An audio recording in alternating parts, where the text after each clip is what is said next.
¿Qué tal?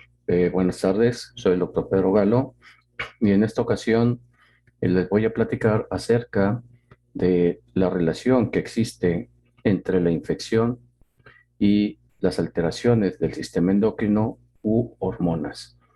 En esta plática vamos a relacionar lo que es el estado post-COVID, en el cual encontramos múltiples síndromes asociados a este estado de inflamación posterior a la infección y el deterioro de múltiples órganos. Y en esta ocasión vamos a revisar las alteraciones que causa esta infección en los órganos del sistema neuroendocrino. Para comenzar, pues sabemos que el COVID-19 está presente como medio de una pandemia y que existen ciertos factores que son predisponentes a la infección, como es el consumo de alcohol, enfermedad pulmonar, asma, hipertensión arterial, la enfermedad hepática, el uso del tabaco, la diabetes, que aumenta tremendamente la sensibilidad ante la infección por la hiperexpresión o sobreexpresión de las enzimas convertidoras de angiotensina, la enfermedad renal, la enfermedad cardiovascular, la inmunodeficiencia y la edad avanzada. Son algunos de los factores que podemos encontrar como predisponentes a esta infección por COVID-19.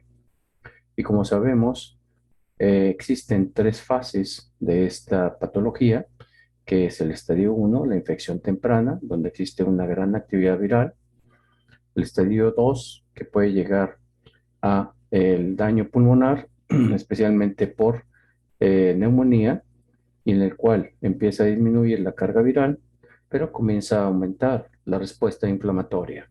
Esto es consecuencia también de esa tormenta de citoquinas que ha sido tan mencionada.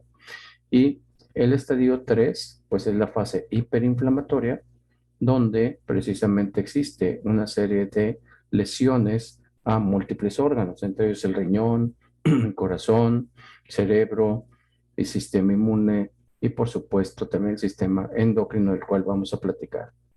Pero ¿qué pasa después de esta infección? ¿Qué sucede con esos órganos que son dañados? Porque en la literatura se mencionan múltiples síndromes post-COVID que tienen duración inclusive de meses u años. Y estos síndromes pues están caracterizados en cuatro grupos: el síndrome post-cuidados intensivos, el síndrome de fatiga postvírica, el daño orgánico permanente y el COVID-19 persistente.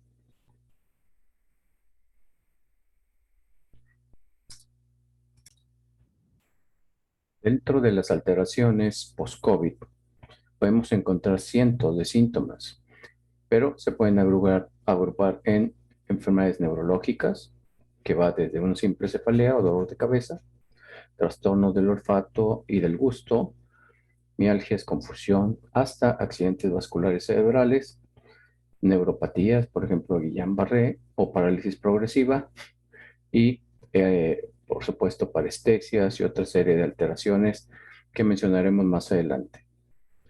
Problemas renales, sobre todo insuficiencia renal aguda, que puede evolucionar a insuficiencia renal crónica y requerir diálisis, alteraciones hepáticas, gastrointestinales, tromboembolismo pulmonar, que es una de las causas más frecuentes de mortalidad tanto durante la infección como posterior a ella. Enfermedades cardíacas, de lo cual hay muchos pacientes en este estado, de insuficiencia cardíaca, de isquemia miocárdica, es decir, angina de pecho, de arritmias cardíacas, de pericarditis también, por mencionar algunas. Dermatológicas, como petequias, urticaria, lesiones acrocutáneas, microtrombos, también se han descrito mucho, y alteraciones endocrinas como diabetes mellitus, cetoacidosis diabética, alteraciones de la adrenal, que es la que nos ayuda a soportar el estrés, alteraciones de la función hipotalámica, que es el marcapaso del envejecimiento, y alteraciones del sistema reproductor, en especial baja testosterona y baja producción de espermatozoides. Como vemos en esta lámina, pues existen cientos de síntomas relacionados a un estado post-COVID. Y con las nuevas cepas, pues está viendo otros agregados a estos, los cuales nos habla de la extensión tan fuerte que tiene esta infección viral en todos los órganos y sistemas y sobre todo de la inflamación y destrucción de muchas de las funciones, por lo cual deja muchas secuelas que pueden ser o deben ser tratadas de inmediato para evitar su progresión.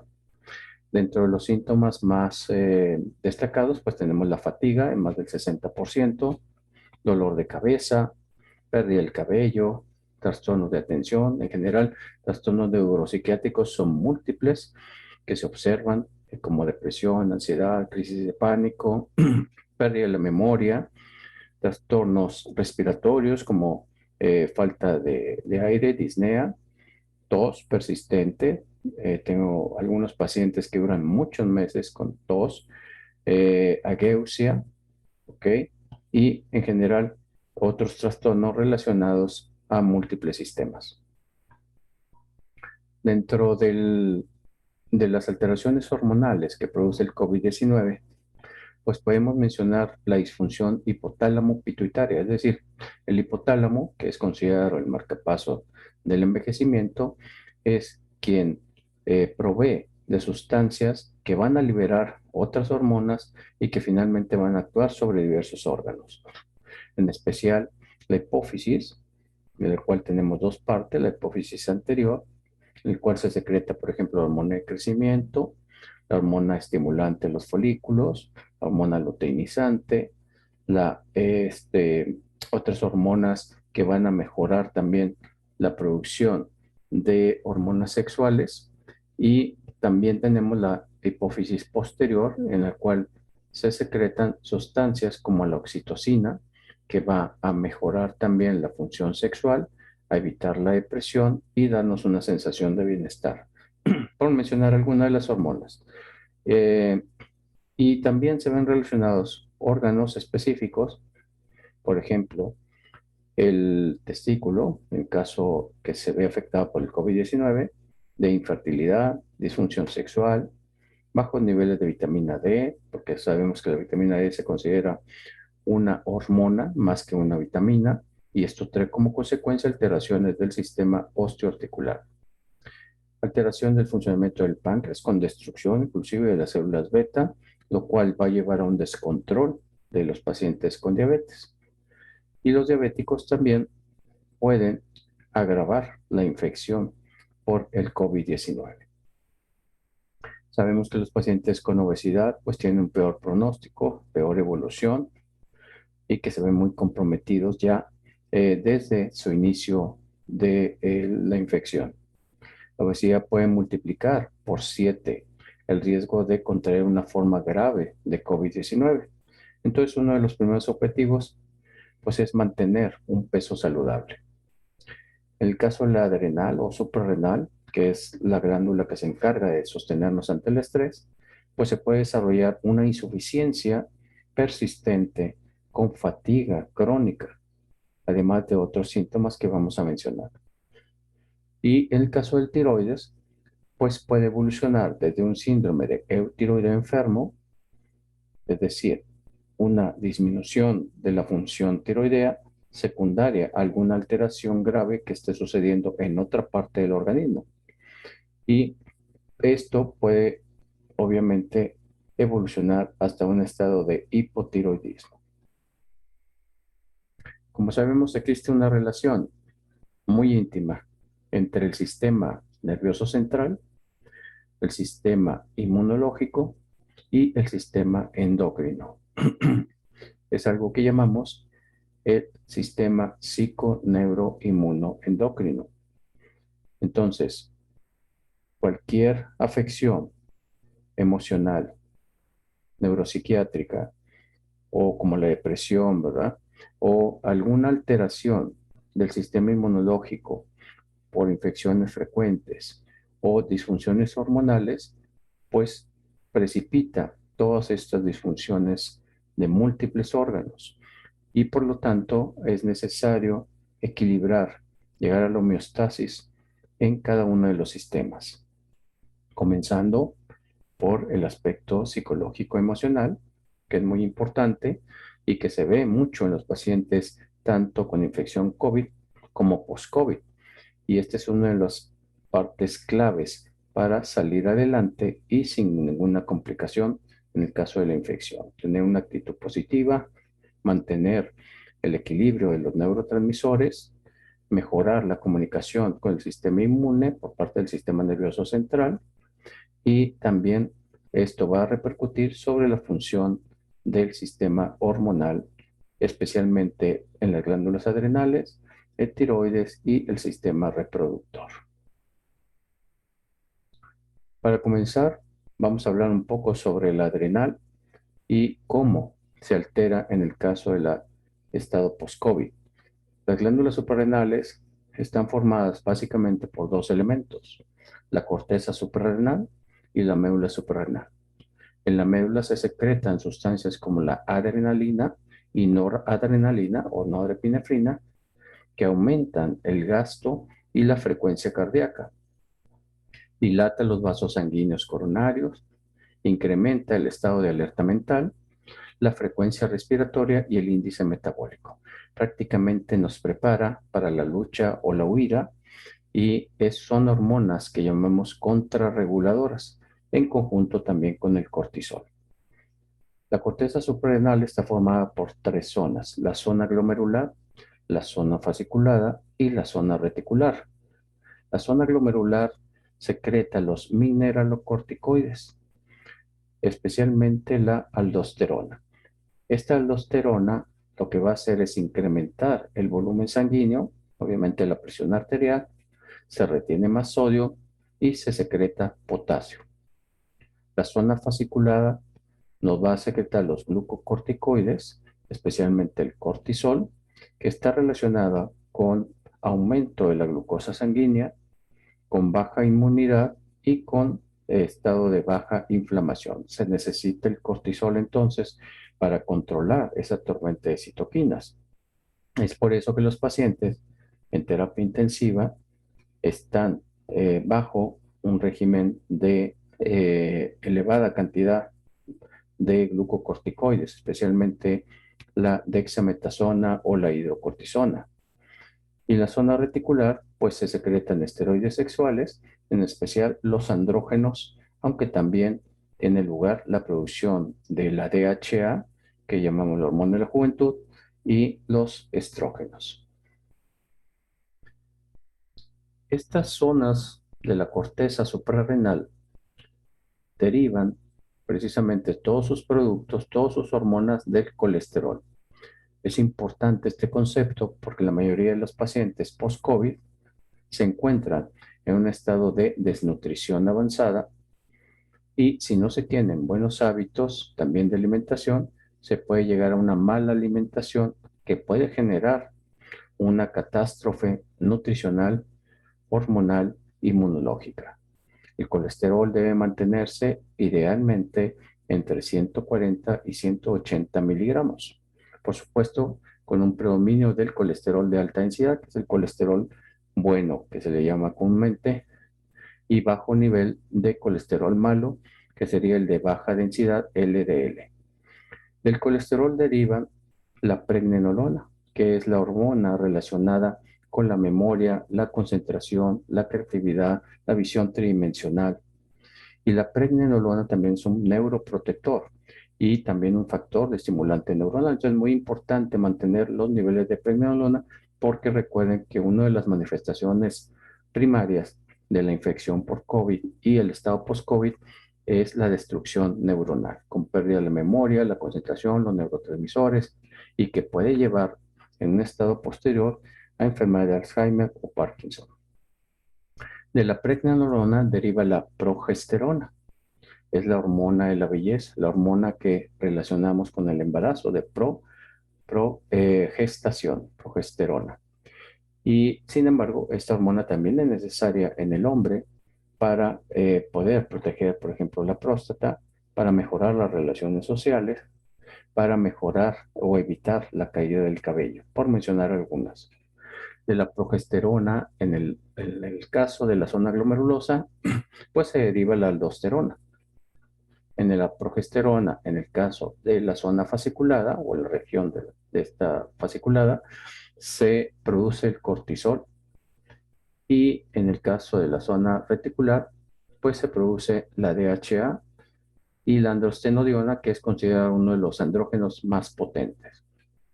Entonces, si ustedes se observan, pues para cada uno de estos pasos se requieren ciertas enzimas que también dependen de una buena cantidad de aminoácidos. Entonces, por un lado, requerimos una buena cantidad de colesterol para la producción, pero por otro, requerimos aminoácidos para la producción de estas enzimas.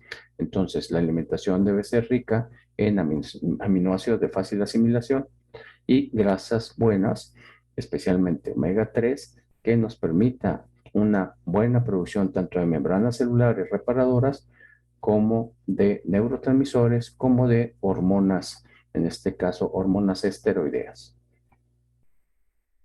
En relación al cortisol, pues tenemos que se conoce ampliamente lo que es los efectos del cortisol elevado. Niveles altos de cortisol se generan principalmente por el estrés y sobre todo el estrés emocional, aunque también el exceso de actividad física puede llegar a producirlos. La falta de sueño, el frío excesivo y los niveles de glucosa muy bajos pueden disparar esos niveles de cortisol. Y las consecuencias de este cortisol elevado, pues es que aumenta la resistencia a la insulina, es decir, hay una descompensación. En el caso de los diabéticos, aumenta la grasa abdominal con mayor obesidad y retención de líquidos, aumenta las alergias, enfermedades inmunológicas y la osteoporosis, y disminuye las defensas y la masa muscular. Esto es bien importante porque el estado post-COVID se caracteriza también por una sarcopenia, es decir, una pérdida muy importante de lo que es la masa muscular esquelética, que vamos a requerirlo, por ejemplo, en los músculos del tórax para mantener esa buena oxigenación y en los demás músculos, pues sobre todo en miembros inferiores, para pues caminar, para deambular y para lograr un mejor equilibrio. El cortisol afecta múltiples sistemas, desde el ritmo circadiano, la actividad cerebral, cardiovascular, sistema inmunológico, contraataca la insulina causando hiperglicemia, altera la fertilidad, la retención de agua y sodio, disminuye la captación de aminoácidos, reduce la formación ósea, altera el metabolismo graso, favoreciendo su multiplicación, es decir, el aumento, y aumenta la cantidad de glucosa disponible en sangre. El pico máximo de cortisol, pues, es alrededor de las 8 de la mañana. Por lo tanto, tomamos exámenes a nivel sérico para ver si está realmente produciendo la suprarrenal, esta hormona, y es importante que se tome alrededor de las 8 de la mañana. Y el mínimo, pues, debe ser por la noche, alrededor de las 7, 8 de la noche. Y si nuestro cortisol se encuentra elevado en estas horas nocturnas, pues obviamente nos va a alterar todo el sistema neuroendocrino durante la madrugada.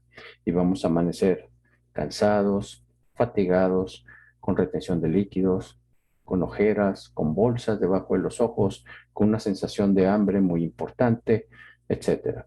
Entonces, es importante medir el cortisol a las 8 de la mañana, a las 4 de la tarde, que es cuando se logra otro pico, y también, si es posible, durante la noche.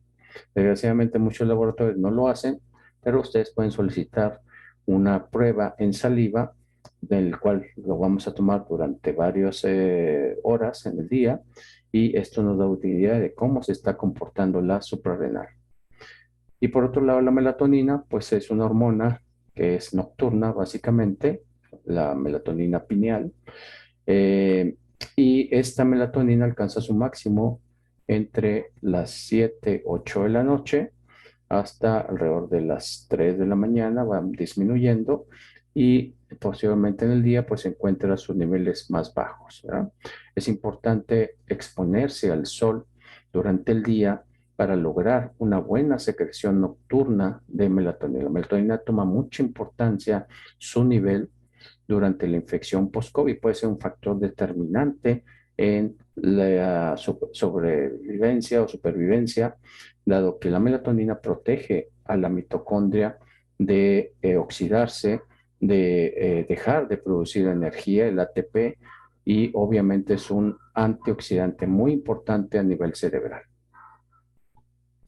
Entonces sabemos que el cortisol alto, todo lo que produce, pero ¿qué pasa cuando no se produce suficiente cantidad? Cuando estamos agotados de la suprarrenal, pues tenemos una pérdida de peso, poco apetito, baja la presión arterial, desmayos, fatiga, bajos niveles de energía, aún después de descansar varias horas, vómitos, náusea, dolor gastrointestinal, antojo de sal. Este dato es muy importante. Entonces, si las personas que están alrededor y han sufrido COVID les dicen que tienen mucha necesidad de algo salado, es porque su suprarrenal, y en especial la secreción de cortisol, está fallando. La hiperpigmentación, sobre todo en palmas, en la lengua, en los pliegues, etcétera, debilidad o dolor muscular, irritabilidad, depresión, palpitaciones cardíacas, falta de entusiasmo y en las mujeres pérdida de vello corporal y menos líbido. El cortisol plasmático entonces lo vamos a medir en sangre a las 8 de la mañana. Idealmente debe estar en 18 microgramos por decilitro y a las 4 de la tarde alrededor de 4 microgramos por decilitro. Si no pueden hacerse esta toma, no hay problema, podemos manejar el cortisol plasmático a las 8 de la mañana y ya con esto nos damos cuenta, agregado a un cuestionario de síntomas y signos, pues cómo se está comportando durante el día este cortisol. Ahora, ¿por qué sucede esto de la fatiga adrenal? Bueno, aquí tenemos un cuadro que nos explica precisamente esta relación entre el SARS-CoV-2, el COVID-19 y la deficiencia de corticoides por parte del adrenal y la infertilidad, que vamos a verlo un poquito más adelante. El SARS-CoV-2, ustedes saben que se une a los receptores de la enzima convertidora de angiotensina y esta infección, ya una vez dentro de la célula, genera una respuesta inflamatoria que nos va a producir un estrés oxidativo, es decir, la generación de radicales libres, en especial el daño a la mitocondria, pero este estrés oxidativo a su vez va a dañar directamente la suprarrenal, la oxida y la destruye, igual que con otros órganos endocrinos, por ejemplo el páncreas. Y por otro lado, entonces comienza a disminuir esta secreción de cortisol, que la requerimos para evitar precisamente este cortisol, el estrés oxidativo.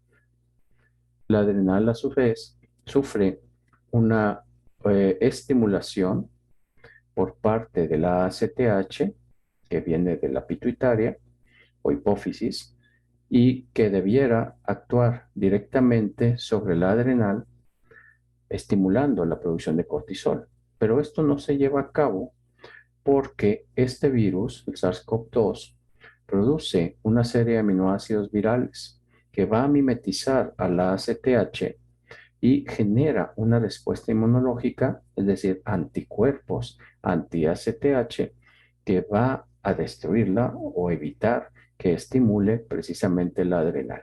Entonces, por más que quiera actuar la adrenal, en respuesta al estrés oxidativo, el que quiera estimular la producción de cortisol no puede hacerlo porque requiere el estímulo precisamente de la ACTH. Entonces nos quedamos con una baja producción de cortisol y por lo tanto la inflamación, la destrucción y la oxidación persisten en el organismo a pesar de una infección grave. En el caso también de la mitocondria se ve muy afectada por el COVID-19. De hecho, es uno de los organelos primarios en los cuales ataca. Es muy interesante, lo vamos a ver en las siguientes diapositivas. La mitocondria, su principal papel es precisamente la producción de ATP, adenosín trifosfato, es decir, la moneda de intercambio energético.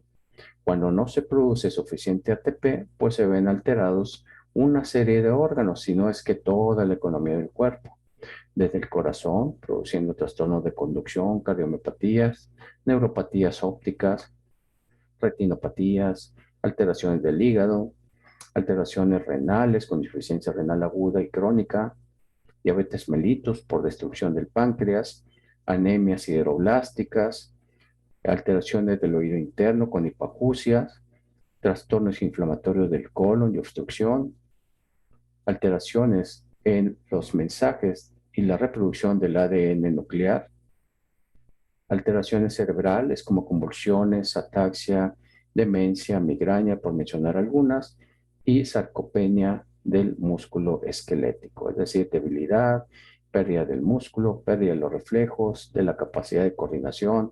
Todo esto se ve alterado al existir una disfunción mitocondrial.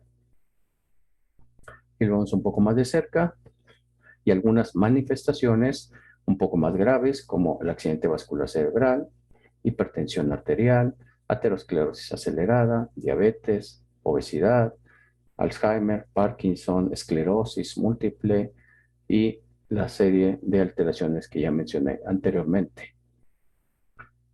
Entonces, ¿qué sucede con el coronavirus? Lo primero es que ataca directamente a la mitocondria, oxidándola, bloqueando su producción de energía, destruyéndola. Y esto, aunado, por ejemplo, a una disbiosis del intestino, de la microbiota intestinal, es decir, los bacilos buenos que viven en nuestro intestino, se convierte en una disbiosis, en el cual predominan bacterias malas que van a generar una serie de toxinas, pero esto también puede agravar el estado de disfunción mitocondrial. A esto se agrega la hipercoagulación, la formación de coágulos, la disfunción de las plaquetas para la coagulación y el aumento de hierro que va a generar también una oxidación elevada.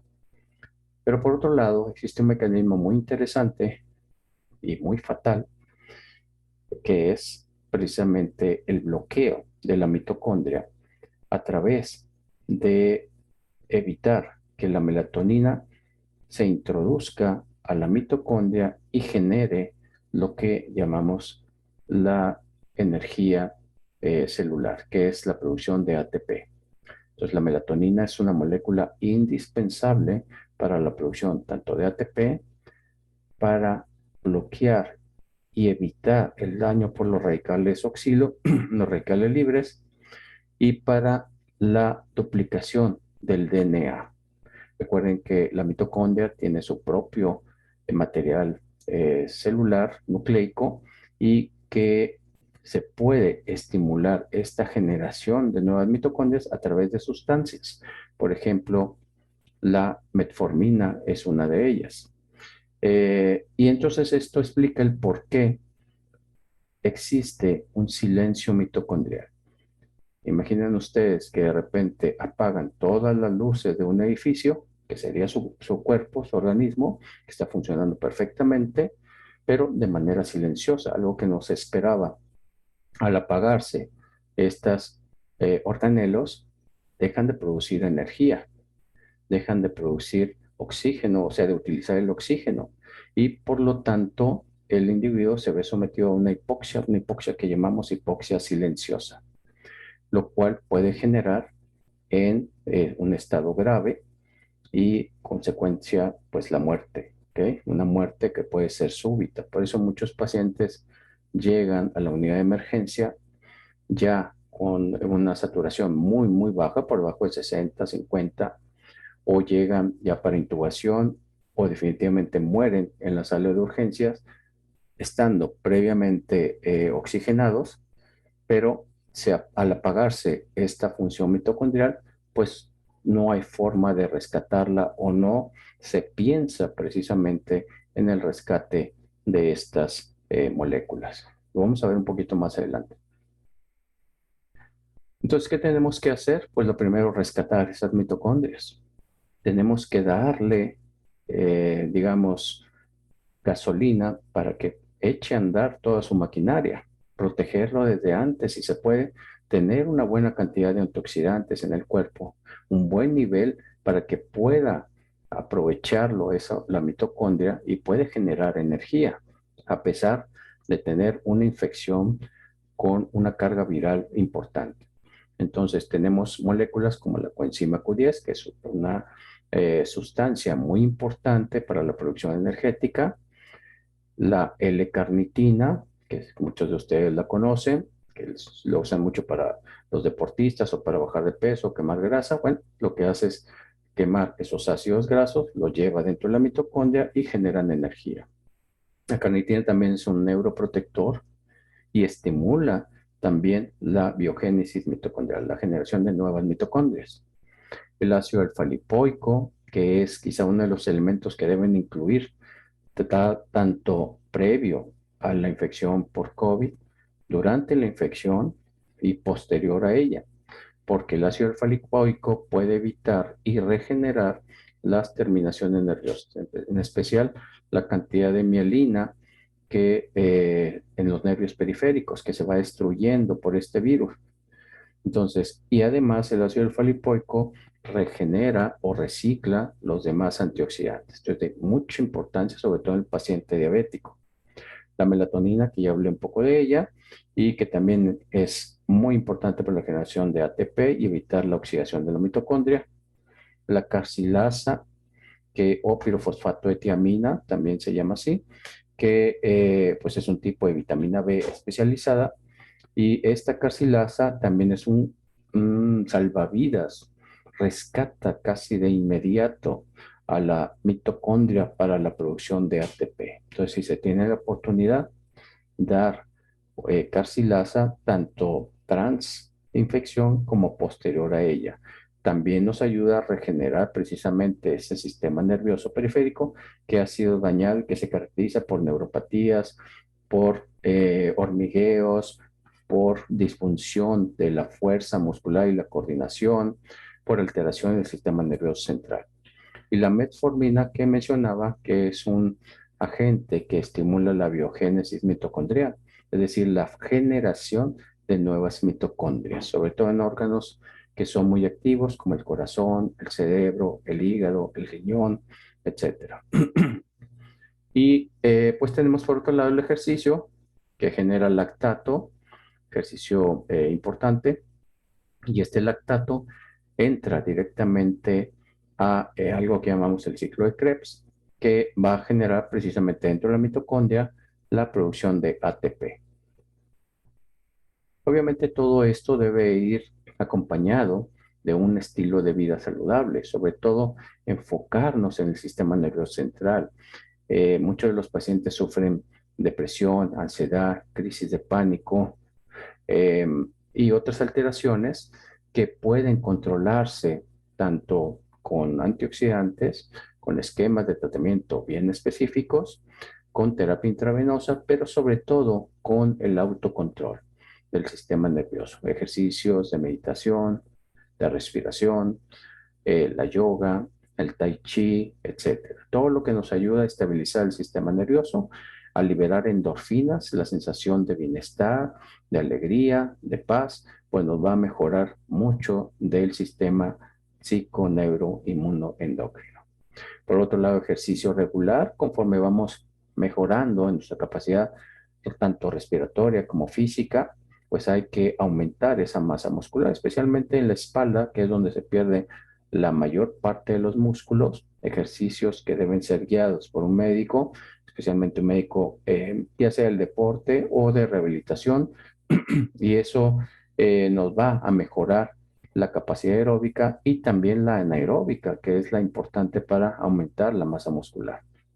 La nutrición antienvejecimiento o nutrición ortomolecular, sobre todo decíamos grasas de alta calidad y proteínas de alto valor biológico. Obviamente la suprarrenal pues llega muy desgastada, requiere un apoyo que puede ser también a través de células. Yo normalmente utilizo peptonas para ello, o bien se puede rescatar también mediante células madre mesenquimales. Y otras terapias, pues incluye el uso de cortisona. Tenemos la hidrocortisona, que es la forma natural que produce cortisona en nuestro cuerpo. La prednisona, que también es excelente, por ejemplo, para mantener esa inflamación que va a persistir durante el estado post-COVID y que puede evitar muchas de las complicaciones, sobre todo la fibrosis en diversos órganos, especialmente en el pulmón. Desgraciadamente, muchos tratamientos no incluyen terapia para mejorar la suprarrenal post-COVID.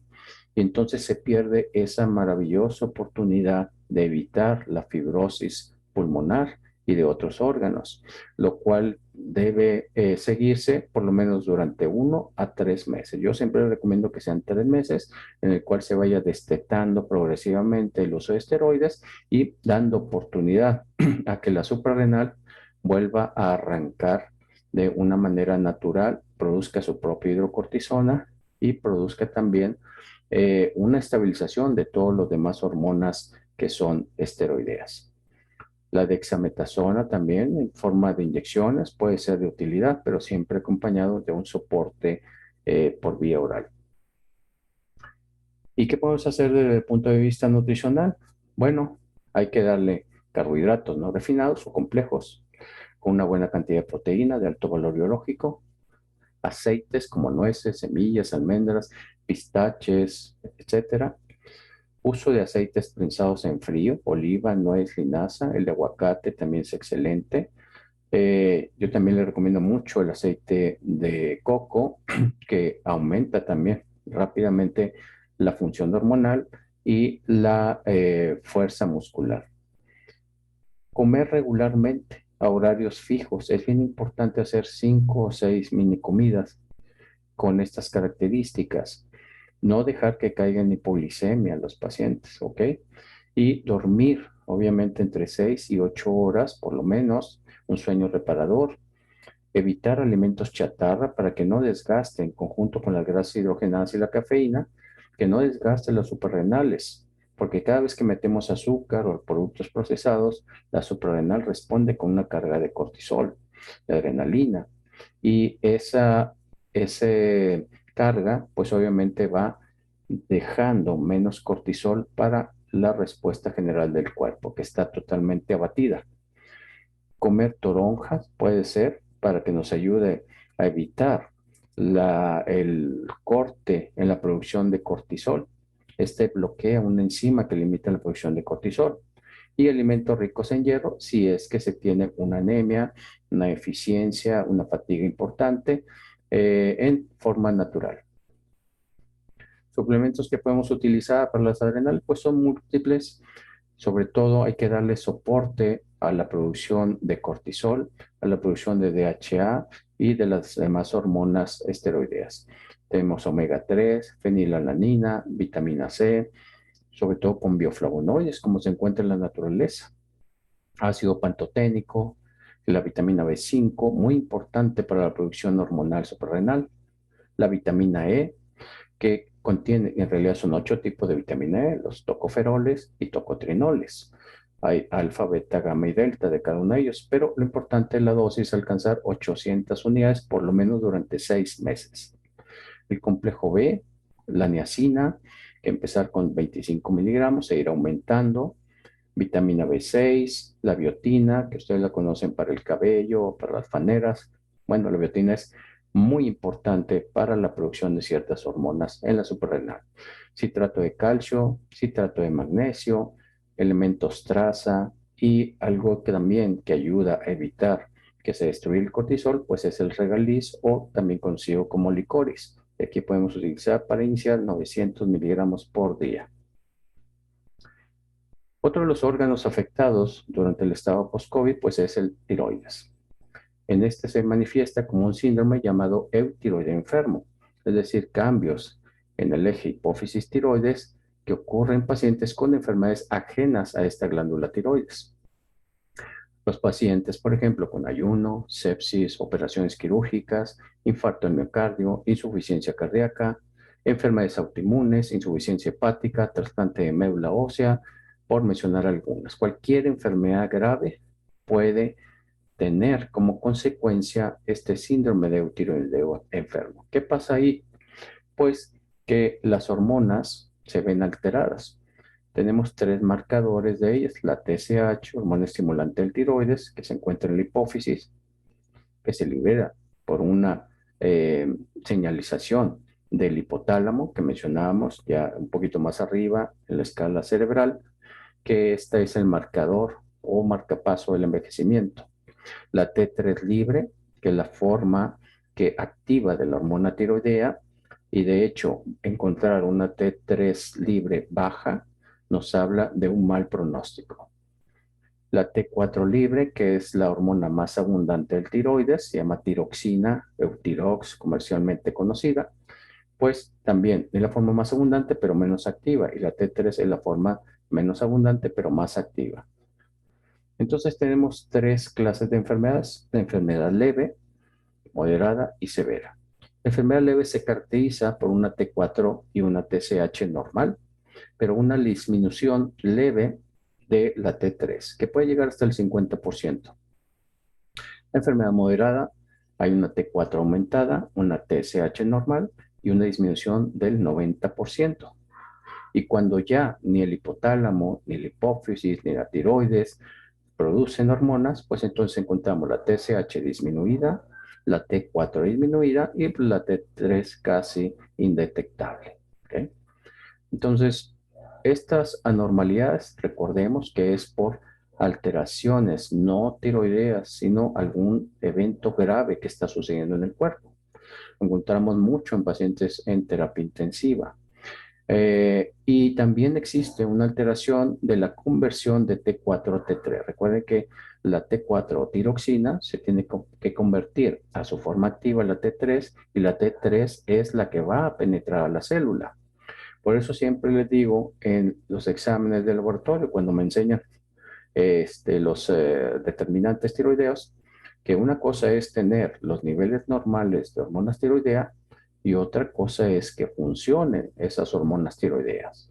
Para que funcionen requieren toda la serie de nutrientes, de nutracéuticos, de enzimas para poder convertir la T4 T3. Por ejemplo, vitamina D3, muy importante tener buenos niveles, arriba de 50 nanogramos por decilitro. La vitamina C, el zinc, el selenio, el cobre, el magnesio. Y por otro lado, una vez que se convierte a T3, requiere hierro, selenio y cortisol para poder penetrar a la célula y emitir esta función tiroidea en otros órganos, obviamente en el metabolismo, y para ello se requiere vitamina A y vitamina D. ¿Okay? Entonces no es tan sencillo como ver un examen de tiroides en la sangre y decir, pues todo está perfecto, ¿verdad? Sí, y todavía falta la interpretación de los mismos, que sean un nivel óptimo, no en un nivel general. También se inhiben las deyodinasas tipo 2, entonces no se puede separar el yodo de estas moléculas, que son las hormonas tiroideas proteicas, y por lo tanto ese yodo no se utiliza o reutiliza para la producción de nuevas hormonas. Eh, Muchos están, en la literatura nos dice que no se requiere terapia de sustitución, es decir, pues se le da prioridad al tratamiento de la patología que está produciendo este síndrome de tiroidea enfermo. Sin embargo, pues si el paciente está con datos francos de disfunción tiroidea, de hipotiroidismo importante, pues yo estoy a favor de dar sustitución tiroidea, especialmente la T3, sobre todo en pacientes con cuidados intensivos, cuyas alteraciones o complicaciones, sobre todo cardiovasculares, pues son consecuencia de esta mala utilización por parte del organismo de las hormonas tiroideas. En su recuperación también puede verse que la TSH se eleva transitoriamente, que podría ser un dato pronóstico para ver la función tiroidea posterior a este evento grave. ¿Qué podemos hacer desde el punto de vista nutricional? Pues aquí tenemos que estimular a la TSH y para eso requerimos proteínas de alto valor biológico, aminoácidos de cadena ramificada, aminoácidos que puedan ser fácilmente absorbidos por el cuerpo, magnesio, zinc y vitamina B12. ¿Okay? Y una vez que se activa la TSH, pues obviamente tenemos que ir a la glándula tiroides y para que produzca T4, pues requerimos tirosina que se puede agregar también a la producción, yodo, vitamina B2, la riboflavina y la vitamina C. Si la T4 no se convierte a T3, a su forma activa, entonces esta T4 se convierte a una forma inactiva, que es la T3 inversa o reversa. Esta T3 se eleva como un mecanismo de defensa, una reserva que tenemos de hormona tiroidea, pero que en realidad no puede ser utilizada por las células. Entonces, para ello, para mantener esta producción T4, T3, pues requerimos todos estos elementos más el selenio, sobre todo a dosis de 200 hasta 600 microgramos por día, 200 es el promedio, para que se active esta conversión. ¿Verdad? Aparte de todo lo que ya mencioné, la C, la D3, la vitamina A inclusive, ¿ok? El magnesio, el manganeso, el cobre, el zinc y el cromo. Y de esta T3, pues tiene que pasar a la célula y aún dentro de la célula para ejercer su acción, que es sobre el metabolismo, es decir, la producción y estimulación de sustancias que van a regular el metabolismo, pues requiere la vitamina A, que normalmente prescribimos 5.000 unidades diarias, y la vitamina D, sobre todo la D3, que es la más potente de origen animal, que su dosificación habitual va entre 2.000 y 5.000 unidades al día.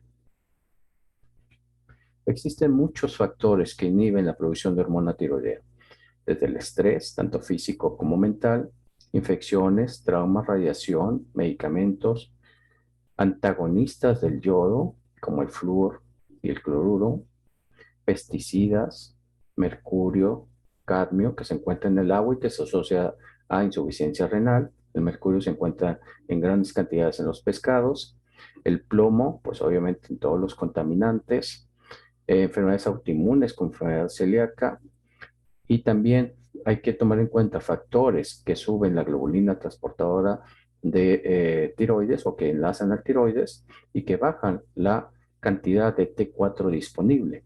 Entre ellos tenemos los estrógenos, sobre todo mujeres que utilizan anticonceptivos, embarazadas, etc. Y factores que aumentan la conversión de T4 a T3 reversa, que es su forma inactiva, pues tenemos el estrés, la dieta hipocalórica, el trauma, las toxinas, infecciones, disfunción renal y hepática.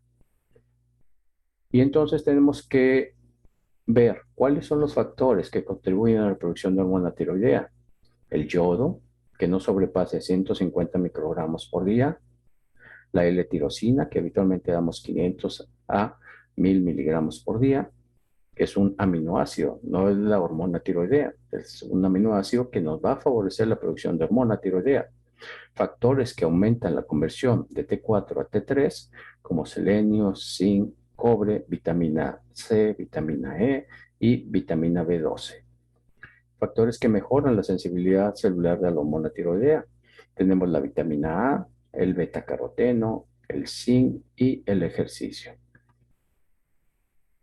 Otro elemento que es dañado por el COVID-19, en el caso de las hormonas, pues es el testículo, especialmente la producción de testosterona y también en la producción de espermatozoides, es decir, la fertilidad se ve también alterada.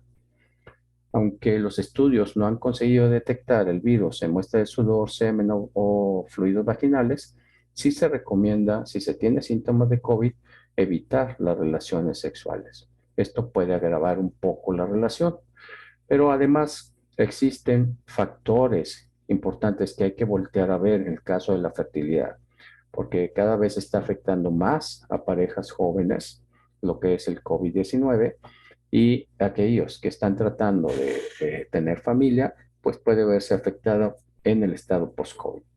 En autopsias de pacientes con COVID-19 de tejido testicular, se ha observado que este virus puede inducir la inflamación testicular, la llamada orquitis.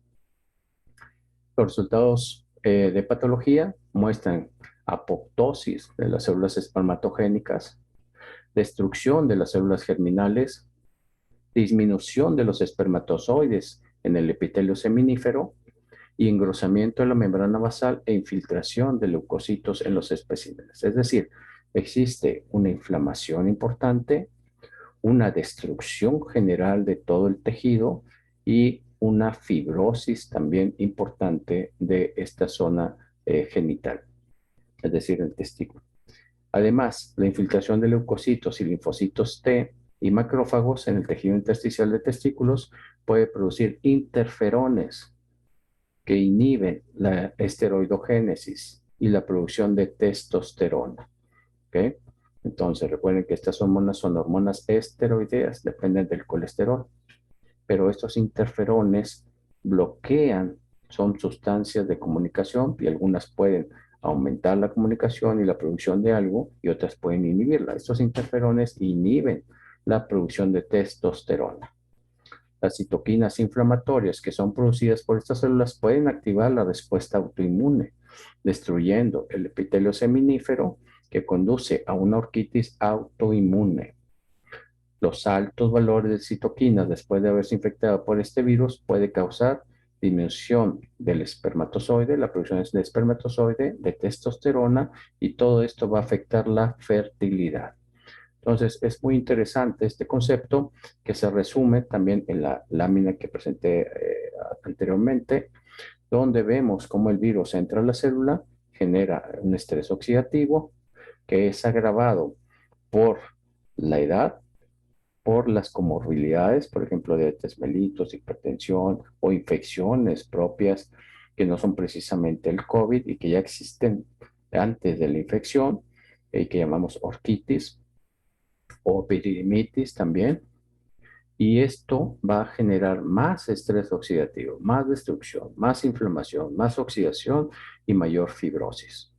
Una vez que se genera el estrés oxidativo, ataca directamente a las células de Leydig. A todas las células, pero en especial le gustan mucho las células de Leydig, que son las productoras de testosterona. Por lo tanto, la producción de testosterona se ve mermada, aunado a esto que anteriormente mencionamos, la baja de cortisol, pues no llega a estimular la LH, y la LH es precisamente la que estimula estas células para la producción de testosterona. ¿Okay?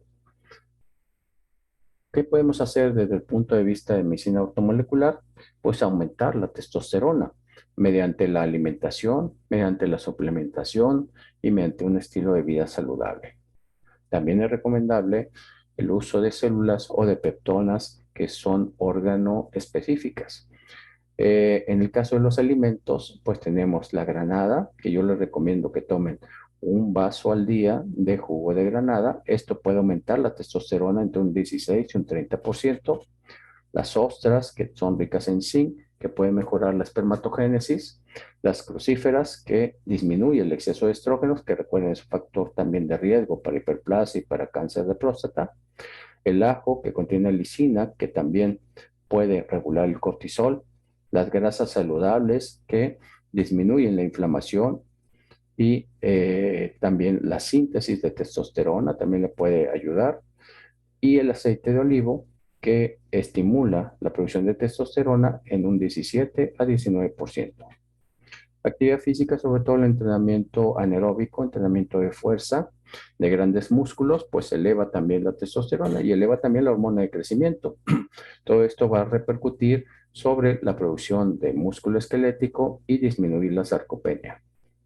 Los suplementos que podemos utilizar, pues es el zinc. Normalmente yo les doy hasta 50 miligramos por día, cuidando siempre la relación con el cobre. La vitamina D, 5.000 unidades diarias. La DHA, que puede, en promedio son 50 miligramos diarios. El tribulus terrestris, que estimula naturalmente la testosterona a dosis de 500 a 1.500 miligramos. Y la maca, en la misma dosis que el tribulus, también ayuda tanto a la testosterona como a mejorar la producción de espermatozoides. Y los hábitos, pues ya sabemos, el estilo de vida, controlar el estrés, evitar disruptores endocrinos, no consumir sobre todo alimentos que sean ahumados, disminuir el uso de plásticos, obviamente el tabaco, los, ¿cómo se llaman? Los aerosoles, los antitranspirantes, los talcos, todos esos champús, ¿verdad? Así con grandes cantidades de fitoestrógeno, pueden alterar precisamente la producción de testosterona. Existe también pues una serie de sustancias, ya hablaremos después de los disruptores endocrinos y cómo podemos hacer para eliminarlos de nuestro cuerpo y evitar todas las alteraciones, no solamente a nivel genital, sino en todo el sistema psiconeuroinmunoendocrino. ¿Cómo hacemos la sustitución de testosterona? Puede ser por vía oral, que es poco recomendable, ya que puede tener algunos efectos no deseados. Puede ser a través de inyecciones de testosterona o a través de gel. El problema con estos métodos, y pues también tenemos los peles bioidéntico o gránulos también le llaman, que son implantes en el tejido celular subcutáneo. Normalmente requerimos entre 800 y 1200 miligramos en el caso del hombre. Todo esto eleva el nivel de testosterona, pero obviamente puede poner en reposo al testículo, a las células de Leydig, porque pues si existe suficiente testosterona, no hay estímulo para que se produzca naturalmente esta hormona. Podemos darla como una solución de rescate, como un salvavidas, pero hay que mantener la producción endógena. Para ello utilizamos las peptonas o las células específicas para el sistema reproductor. Si se quiere mantener la fertilidad, como decía, parejas que todavía quieren mantener la posibilidad de embarazo, pues entonces podemos alternar el uso de testosterona, si es muy bajo el nivel, con la alimentación, la suplementación, estilo de vida y agregar gonadotropina coriónica humana. Pero esto ya su médico le dará las dosis específicas, tiene que ser un nivel en sangre, en laboratorio, de la testosterona, así como las demás hormonas, especialmente los andrógenos y estrógenos, y valorar cuál es el mejor tratamiento en su caso. Otra de las afecciones también es el sistema osteoarticular, especialmente relacionado con un bajo nivel de vitamina D, que sabemos que la vitamina D es considerada actualmente más que una vitamina, una hormona, y cuya deficiencia se produce por múltiples factores como la mala absorción, la obesidad, daño renal, hepático, medicamentos y falta de exposición solar. Y como consecuencia, pues tenemos alteraciones, sobre todo el sistema nervioso central, Alzheimer, esquizofrenia, depresión, infecciones, sobre todo el tracto respiratorio superior, y es por eso que se le ha dado mucha importancia al nivel de vitamina D en el caso del COVID-19. Disminuye el volumen respiratorio forzado, ataques de asma, enfermedad coronaria, hipertensión arterial, diabetes mellitus, síndrome metabólico, alteraciones como preeclampsia, cesárea, osteoporosis, osteoartritis, osteomalacia, raquitismo, enfermedades autoinmunes y cáncer. ¿Okay? Entonces, una de las prioridades en nuestro tratamiento es mantener ese buen nivel de vitamina D. Y esto es porque el virus, recuerden, que entra a nuestro organismo a través de los receptores de enzima convertidora de angiotensina, y de este modo, pues vean cómo los órganos del sistema músculo-esquelético pues contienen muy alto nivel de receptores, sobre todo el músculo esquelético. El líquido sinovial, obviamente las vías aéreas, el cartílago, vean, está muy elevado y muy sensible a estos receptores, los condricitos, los meniscos y en general todo el sistema óseo. ¿Okay? Es por eso que ataca y produce una serie de alteraciones, sobre todo inflamatorias y deformantes en el sistema osteoarticular. Y esto puede ser semanas o meses después de haber acabado la infección que se manifiesta. Entonces tenemos que este SARS-CoV-2, este virus, pues entra por el sistema respiratorio, causando una inflamación importante, esa tormenta de citoquinas que mencionamos, y cuyos efectos se van a ver reflejados en huesos y articulaciones, como artralgias, pérdida de mineral en el hueso, especialmente el calcio, osteonecrosis, es decir, una total destrucción del hueso y total destrucción del cartílago en el sistema musculoesquelético, pues nos genera dolores musculares importantes, atrofia, debilidad, fatiga y obviamente esto repercute en la capacidad tanto respiratoria, por los músculos de la espalda, los músculos de la caja torácica, como en la marcha, en la capacidad de mantener de pie, ¿verdad? Sí, de tener la fuerza suficiente para levantar cosas, para coordinarnos, etcétera, etcétera. Entonces es muy importante darle mantenimiento, darle fuerza a nuestros músculos y nuestros huesos a través de elementos, por ejemplo, como la vitamina D, donde esta vitamina D puede tener una injerencia sobre la incidencia y mortalidad por el COVID-19. Tiene un papel protector gracias a que mantiene íntegro el epitelio. Estimula la producción de péptidos antimicrobianos para frenar la infección. Reduce la respuesta inflamatoria y la relación en los receptores de ECA y ECA2. Se ha concluido que la vitamina D puede ser favorable, y yo estoy convencido de ello, en la prevención y tratamiento del COVID-19 en pacientes de riesgo que ya vimos al principio de la presentación. Por lo tanto, es razonable prevenir o tratar el déficit. Y es que nos quiere decir esto, que hay que medirse en sangre el nivel de 25 hidroxivitamina D y acudir con su médico para ver cuál es la dosificación más adecuada en base a este nivel. La gran mayoría de las personas tienen un nivel por debajo de 30, lo cual representa un riesgo elevado para una infección grave por el COVID-19. Existe una relación entre la eficiencia de vitamina D y el riesgo de infección por coronavirus. Aunque los datos no son uniformes, sí parece observarse una relación, no necesariamente causal. No que esta deficiencia cause la infección por el virus, sino que existe una relación entre el nivel de vitamina D y la incidencia y la mortalidad por el COVID-19. ¿Cuáles son los niveles ideales de vitamina D? Vamos a pedir en el laboratorio esto, que es la 25-hidroxivitamina D, y si nuestro nivel está por debajo de 50 nanogramos por mililitro, es deficiente.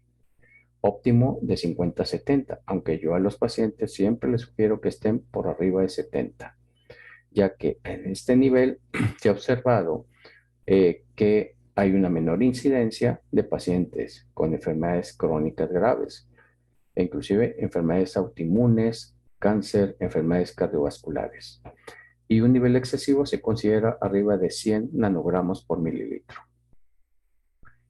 Y como vemos aquí, pues en general, las autoridades de salud pues dicen que los requerimientos de vitamina D en situaciones específicas como posmenopausia, ancianos, niños, pacientes con osteoporosis, fracturados, aquellos que reciben corticoides, va de 800 a 1000 unidades por día. Sin embargo, si ustedes ven el video sobre vitamina D y COVID-19, ahí les presento una tabla de la relación, sobre todo el nivel sérico que deben buscar en el caso de determinadas enfermedades. Esto se queda muy corto en relación a los niveles de prevención que nosotros presentamos en esa conferencia.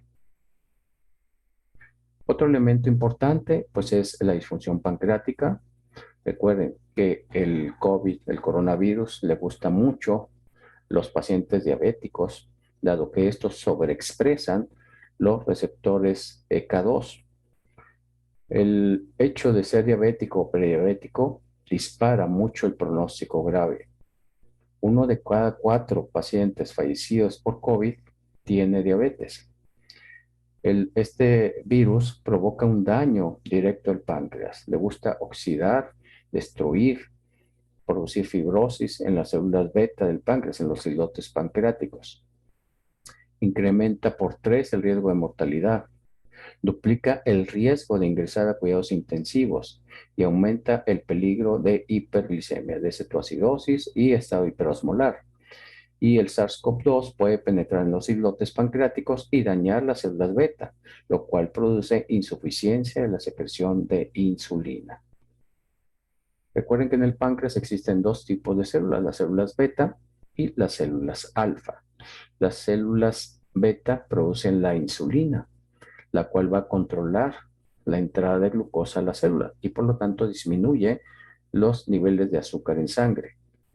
Las células alfa liberan glucagón, lo cual va a estimular o incrementar el nivel de glucosa a nivel de sangre. ¿Ok?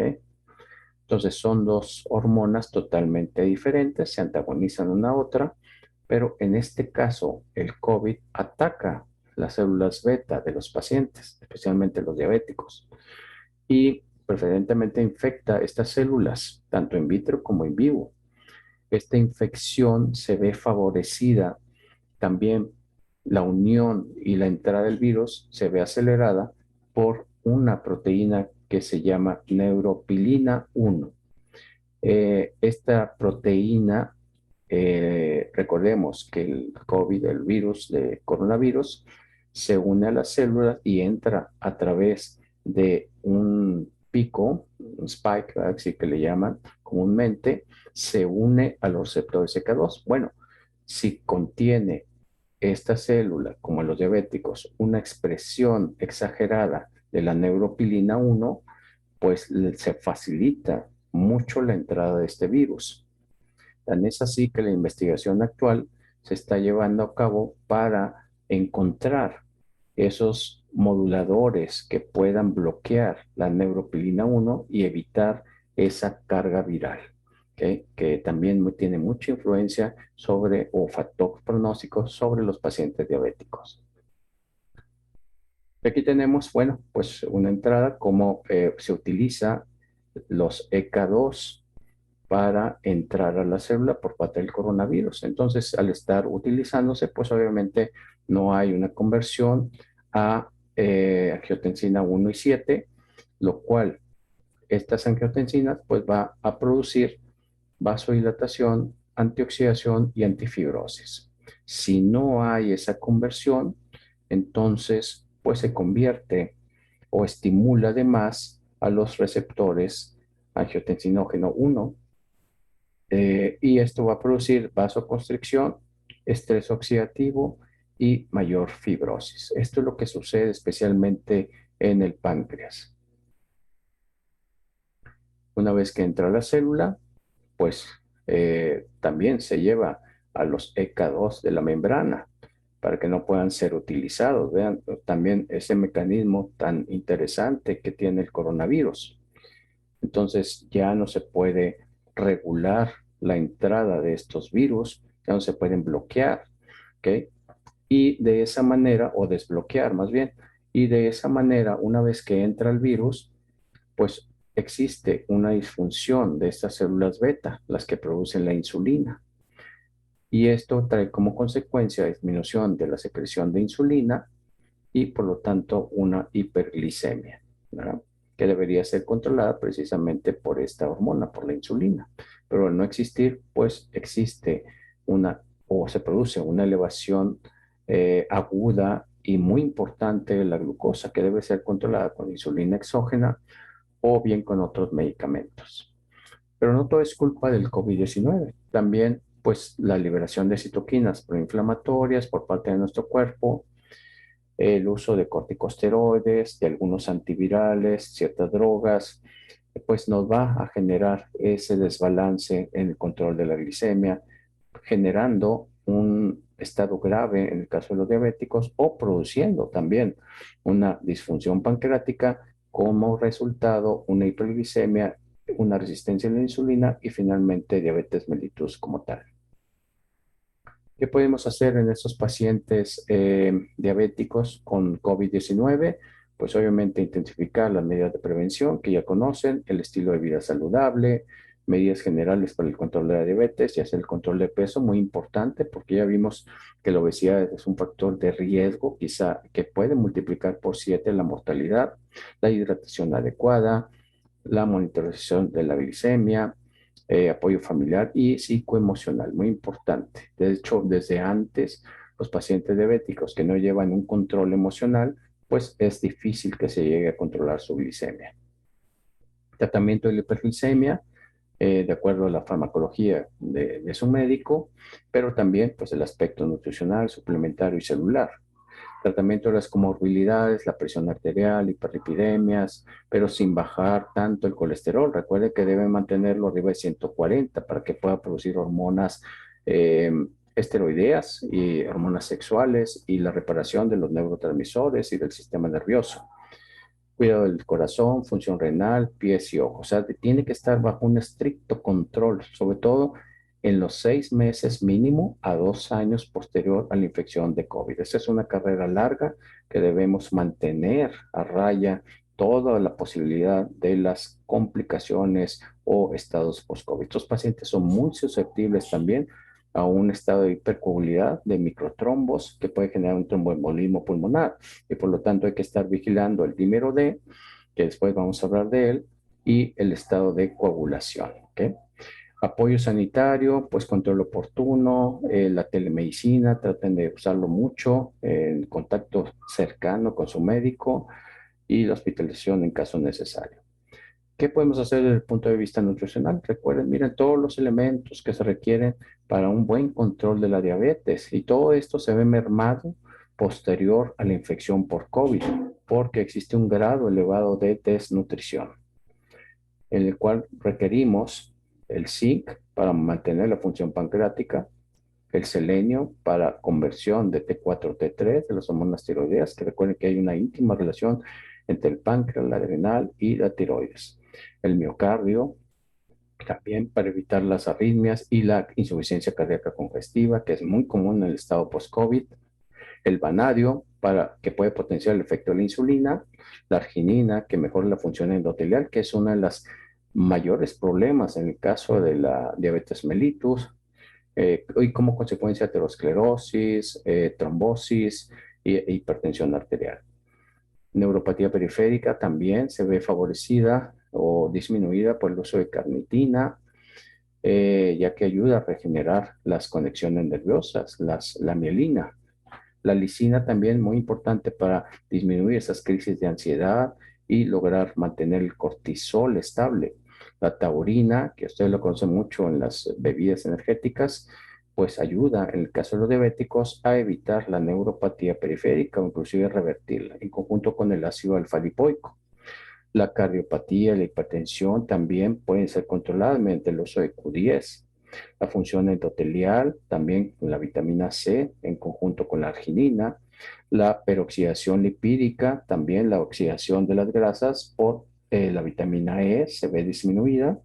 La función de la insulina mejora con el uso de cobre y de cromo. El magnesio, que siempre debe estar en todos los esquemas nutricionales, especialmente los diabéticos, hipertensos, mejora la acción de la insulina. El yodo, que es cardioprotector y antiarrítmico. El litio, que mejora la sensibilidad. El manganeso, que este es un protector muy importante, antiapoptosis del páncreas, es decir, evita la muerte prematura de las células pancreáticas, las células beta y el omega 3 que controla la inflamación. Normalmente aquí damos 6 a 12 gramos de omega 3 para poder revertir todos los mecanismos de inflamación que están presentes no solo en paciente diabético, sino en todo paciente que ha sufrido una infección COVID. Y en el caso, y esta es la última laminilla, bueno, en el caso de los diabéticos es muy, muy importante el uso de complejo B, todas las vitaminas del complejo B desde la B1, que es la tiamina, en especial la cocarboxilasa o pirofosfato de tiamina, que decíamos, rescata casi de inmediato a la mitocondria y la producción energética. Pues bien, aquí también mejora la función endotelial, produce energía, mejora la glucosa postprandial y ayuda a mejorar los cuadros de insuficiencia cardíaca congestiva. La B2 o riboflavina estimula la conversión de triptófano a niacina y la niacina, la B3, enlentece la destrucción de las células beta, las células pancreáticas. Puede rescatar el páncreas en conjunto con el manganeso y puede potenciar su regeneración en el caso de los diabéticos tipo 2. También es un componente, quizá el más importante, del factor de tolerancia a la glucosa, es decir, ayuda a estabilizar el azúcar, disminuye el colesterol malo y los triglicéridos y aumenta el HDL, el colesterol bueno. Por ejemplo, en conjunto con la carnitina es una excelente combinación. La B5 o ácido pantoténico normaliza el ácido úrico. La B6 o piridoxina es indispensable para la producción de insulina. Sin la B6, el cuerpo no puede producir o fabricar la insulina. Entonces, 100 miligramos diarios debe ser un buen elemento en todo paciente diabético. Tranquiliza el sistema nervioso, mejora el metabolismo de los ácidos grasos, estabiliza la melatonina, disminuye la hemoglobina glicosilada, mejora la resistencia y disminuye algo que es trascendente en el paciente post-COVID, la homocisteína. Esta basura y vara de la metionina es un aminoácido que puede producir mucho daño. Ustedes lo conocen por el daño al sistema nervioso central, al tubo neural, en el caso de las embarazadas. Entonces, una forma de evitar que la homocisteína dañe nuestro sistema vascular es agregando B6, B9, que es el ácido fólico, y la B12. Siempre deben estar en conjunto esas tres en el caso de la hiperhomocisteinemia. La B7 o inositol también es de mucha ayuda en el caso de neuropatía diabética, disminuye la tensión arterial, es antiagregante plaquetario y disminuye el colesterol y los triglicéridos. La B8 biotina, que la conocen por su efecto sobre el cabello, pues bien, también mejora la neuropatía periférica, por ejemplo, en conjunto con el ácido alfa-lipoico, disminuye los triglicéridos y mejora el metabolismo de los carbohidratos. Y finalmente, la B9 y el ácido fólico. El ácido fólico disminuye importantemente el riesgo de trombosis. Por eso lo damos 800 microgramos cada noche. Si ustedes toman vino tinto, pueden tomar, y este es un estudio muy interesante de Mediterráneo, tomar su copita de vino tinto rico en polifenoles junto con 800 microgramos de ácido fólico y esto va a disminuir de manera muy importante la trombosis, el infarto del miocardio durante la madrugada. Y la B12, que normalmente yo les prescribo 10.000 microgramos por mes de vía intramuscular, aparte de la vía oral, pero obviamente pacientes diabéticos, pacientes desnutridos o que tienen malos hábitos de alimentación, el factor intrínseco, que es el que mejora la absorción de B12, va a estar alterado. Entonces es mejor darla por vía intramuscular. Mejora la función de la insulina, previene el tromboembolismo y disminuye la homocisteína. Bien, pues este ha sido un repaso de lo que es la alteración hormonal post-COVID. Les agradezco mucho la atención, espero que haya sido de utilidad y cualquier duda estamos a sus órdenes. Que pasen un excelente día y pues mis mejores deseos. Hasta pronto.